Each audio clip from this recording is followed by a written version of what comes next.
Post ایسے لوگوں کو دینا چاہیے جو بہت نیک لوگ ہوں، اچھے لوگ. نہیں تو کوئی کہہ سکتا تھا ارے اتنا بڑا پوسٹ دے دیے، یہ وہی تھا جس نے عزیز مصر کی بیوی کے ساتھ ایسا کیا تھا. ایک ایسا آدمی بولے کہا پہلے تحقیق کراؤ تب مجھے پوسٹ چاہیے.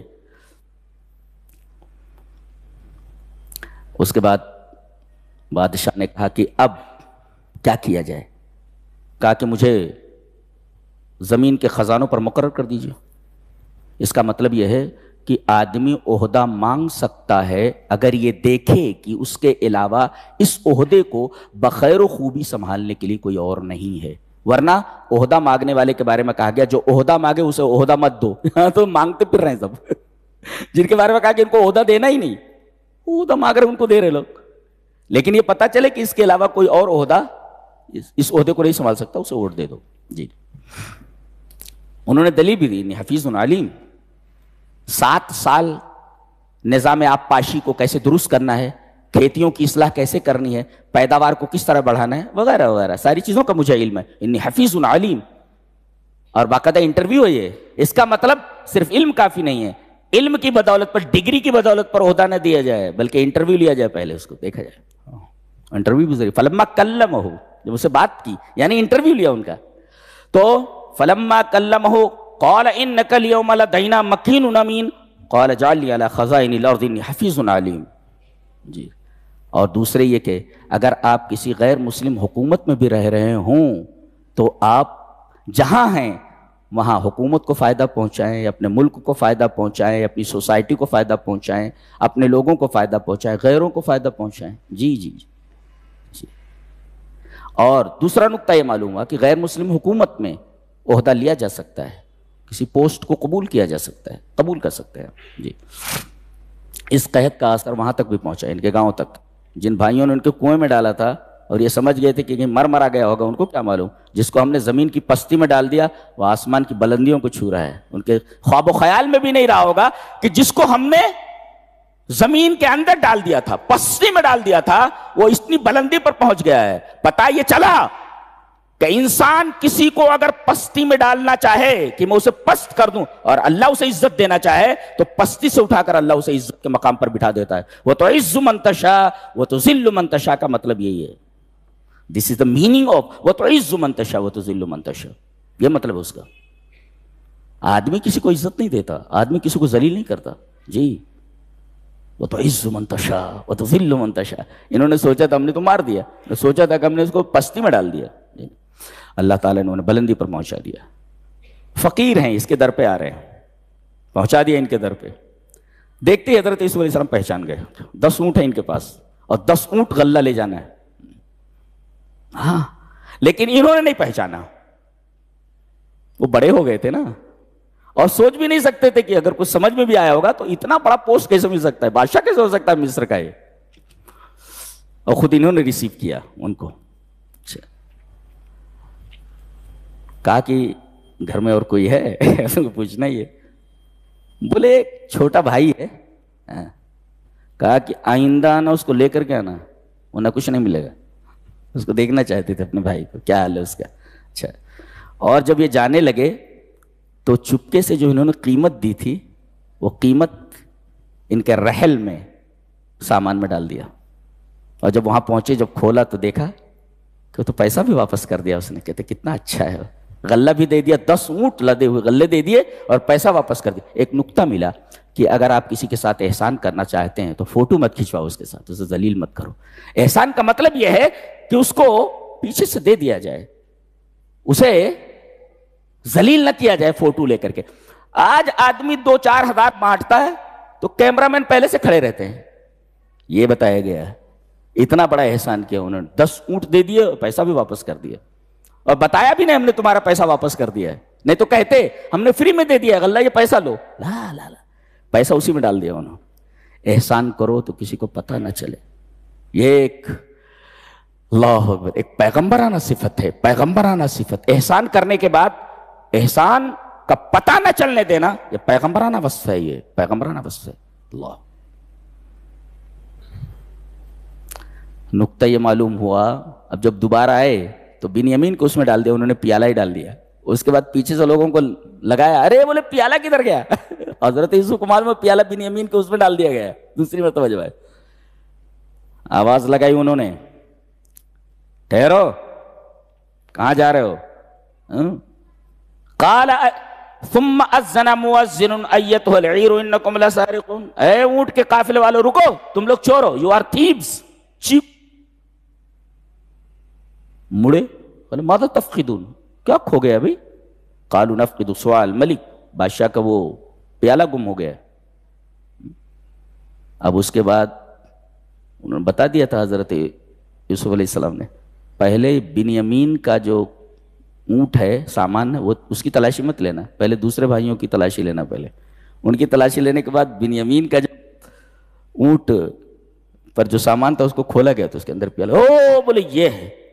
اب یہ بھائی جو ہے، بھائیوں کو دیکھو، ایک بھائی کو بچاتا ہے، اس وقت یہ کیا بولے؟ قالوا ان یسرق، صاحب اس نے اگر چوری کی ہے تو کوئی نئی بات نہیں ہے، فقد سرق اخ له من قبل، اس کا ایک بڑا بھائی تھا جس کا نام یوسف تھا، وہ بھی بہت بڑا چور تھا۔ کیا ظلم ہے یہ، دیکھیں اب بھی وہی حالت ہے ان کی، اب بھی رسی جل گئی مگر بل نہیں گیا ابھی ان کا۔ قالوا ان یسرق، اگر اس نے چوری کی ہے، فقد سرق اخ له من قبل، اس کا ایک بھائی تھا یوسف، وہ بھی بہت بڑا چور تھا بولے۔ حضرت یوسف علیہ السلام نے سنا اس کو، فَأَسَرَّهَا يُوسُفُ فِي نَفْسِهِ وَلَمْ يُبْدِهَا لَهُمْ، اسے ظاہر نہیں ہونے دیا، نہیں تو وہیں پکڑوا کر کے بری طرح مارتے تھے ان کو، کائے کا چور رے، کون کس نے چوری کی تھی؟ تم لوگوں نے میرے ساتھ ایسا کیا، تو مجھے چور کہہ رہے ہو، کون سی چوری کی ہے میں نے؟ کچھ نہیں کہا، وَلَمْ يُبْدِهَا لَهُمْ، اسے ظاہر نہیں کیا انہوں نے۔ اس کو کہتے ہیں پیغمبرانہ وصف، پیغمبرانہ وصف بولتے ہیں اس کو۔ زندگی کے کتنے نشے و فراز ہیں، لیکن ایک آدمی مکمل کامیاب ہوتا جا رہا ہے، مکمل کامیاب ہوتا جا رہا ہے۔ نکتہ یہ ملا کہ کسی اچھی چیز کے لیے ہیلا کرنا جائز ہے، اس لیے کہ بنیامین کو روکنا ہے، ہیلا کریا گیا۔ کسی حلال چیز کو حرام کرنا اور حرام چیز کو حلال کرنے کے لیے ہیلا اختیار کرنا یہ صحیح نہیں ہے، جیسا کہ اصحاب سبت نے کیا تھا۔ ان کے نالوں سے ہو کر کے مچھلیاں ان کے گڈھوں میں آ جاتی تھی، راستہ بند کر دیتے تھے اور اتوار کے دن پکڑتے تھے۔ یہ ایک حرام چیز کو حلال کرنے کا ایک ہیلا تھا، یہ ہیلا حرام ہے۔ لیکن کسی اچھی چیز کے لیے، کسی اچھی چیز کے لیے، جھوٹ تو سب سے بڑا گناہ ہے نا، جھوٹ بھی بولا جا سکتا ہے کسی اچھی چیز کے لیے۔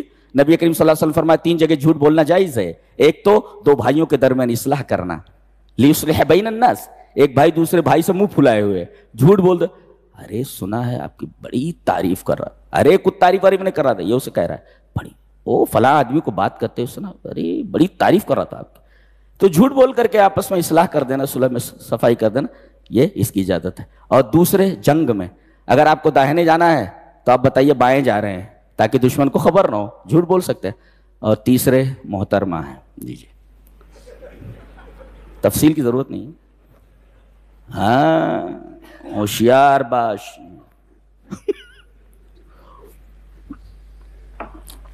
جی تو یہ ہے حضرت، نکتہ یہ ملا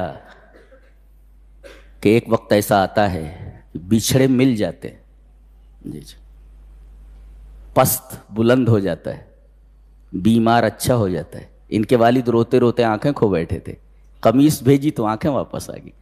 جی بچھڑے مل جاتے ہیں، بیمار اچھے ہو جاتے ہیں، جی ذلت دینے والے ذلیل ہو جاتے ہیں، اور جس کو ذلت دینے کی کوشش کی گئی اللہ انہیں عزت کے مقام پر بٹھا دیتا ہے۔ شرط یہ انہ من یتقی ویصبر، 2 چیزیں انہوں نے کہی، 2 چیزیں میرے پاس ہیں خالی۔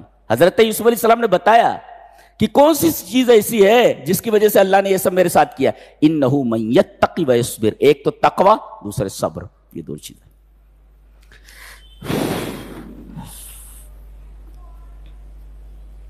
اس کے بعد سورہ رعد شروع ہوتی ہے، سورہ رعد بہت عجیب و غریب سورہ ہے یہ۔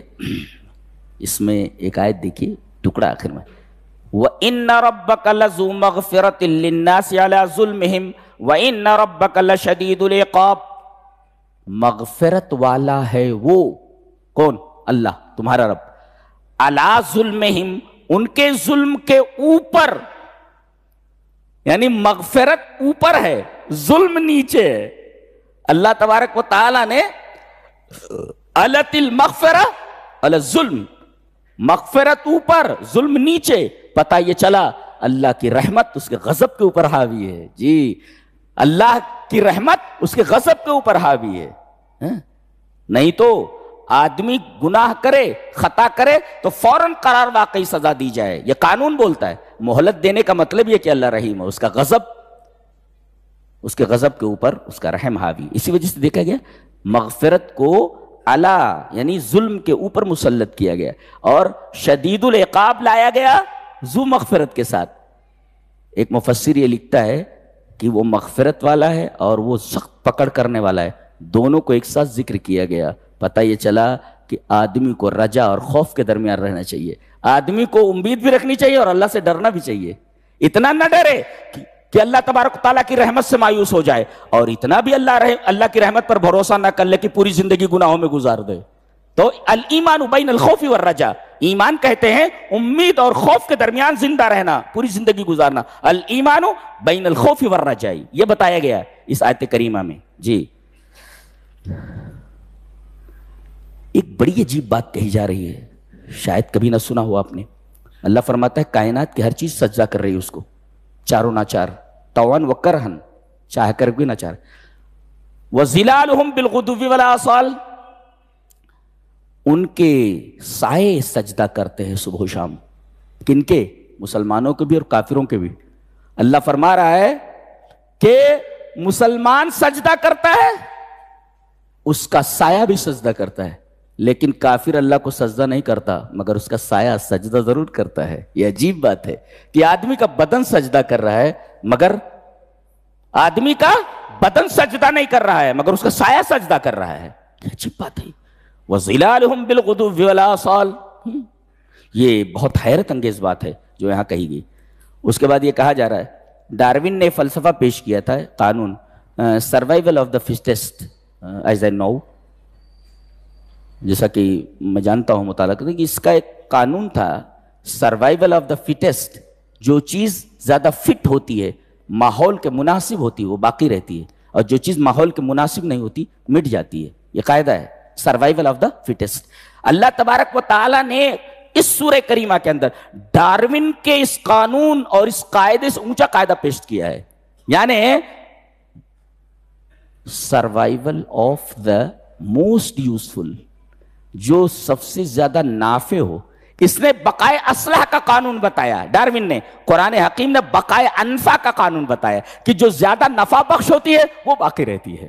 تو خیر الناس ما ينفع الناس، جو آدمی لوگوں کو زیادہ فائدہ پہنچائے وہ لوگوں میں سب سے زیادہ بہتر ہوتا ہے۔ اللہ نے فرمایا کہ باطل جھاگ کی طرح ہوتا ہے، اوپر اوپر دکھتا ہے، لیکن پانی زمین میں رہتا ہے، بیٹھ جاتا ہے۔ فاما فائدہ بخش ہوتا ہے وہ زمین میں بیٹھ جاتا ہے۔ اس میں ایک اصول دیا گیا کہ جہاں بھی رہو تم، سوسائٹی میں رہو تو سوسائٹی والوں کو فائدہ پہنچاؤ، ملک میں رہو تو ملک والوں کو فائدہ پہنچاؤ۔ جتنا تم فائدہ پہنچاؤ گے اتنے تم اچھے رہو گے، قانون کی نگاہ میں بھی اور اللہ تبارک و تعالیٰ کی نگاہ میں۔ تو انفع بنو، سب سے زیادہ نفع پہنچانے والے۔ ڈارون کے قانون سے بہتر قانون اللہ تبارک و تعالیٰ نے بیان فرمایا۔ اس نے کہا تھا بقائے اصلح، قرآن نے کہا کہ بقائے انفع، جو سب سے زیادہ نافع ہوتا ہے، نفع بخش ہوتا ہے۔ کیا بات ہے، کسی کتاب ہے۔ اس کے بعد اللہ فرماتا ہے، کہتے نہیں کہ جب دل گھبرائے اور سر چکرائے تو کون سا تیل لگاؤ؟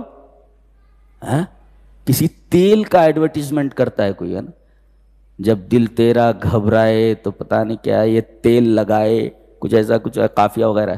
تو اللہ فرماتا ہے دل جب گھبرائے تو تیل لگانے سے دل کا اضطراب نہیں جاتا۔ دنیا کا کوئی علاج دل کی گھبراہٹ کا علاج نہیں کر سکتا، دنیا کا کوئی علاج دل کی گھبراہٹ کو ختم نہیں کر سکتا۔ صرف ایک ہی چیز ہے، الا بذکر اللہ تطمئن القلوب۔ اللہ، جب آدمی کا دل گھبرائے، پریشانی آئے، کوئی بھی امر آئے جس سے دل گھبرانے لگے، تو کہا گیا استعملہ، فوراً اپلائی کرو، فی الحال فوراً یہ آیت کریمہ سامنے رکھو، الا بذکر۔ اسی وجہ سے کہا گیا، ایک تو کہا گیا الا، سنو، آدمی نے کان لگا لیا، ارے کیا کہا جا رہا ہے؟ پھر اس کے بعد کہا بذالک، یعنی ظرف کو مقدم کیا گیا، اللہ ہی کے ذکر اور کہیں نہیں۔ وہ چڈی پہن کر کے صبح وہ کتے کو لے کر کے وہ باہر نکلتے ہیں چڈی پہن کر. کہاں نکل رہے ہوئی؟ بھائی سکون دل حاصل کرنے کے لیے. کتے کو لے کر گھوم رہا ہے ننگے، یہ سکون دل دینے والا ہے تیرے کو؟ سکون دل یہاں ملتا ہے. اللہ وہ تو عارضی طور پر تم کو سکون مل گیا، حقیقی سکون یہاں ملتا ہے. اللہ بذکر اللہ تطمئن القلوب، اللہ ہی کے ذکر سے تمہارے دلوں کو اطمینان ہوتا ہے. اطمینان کب چاہیے؟ جب دل گھبرائے.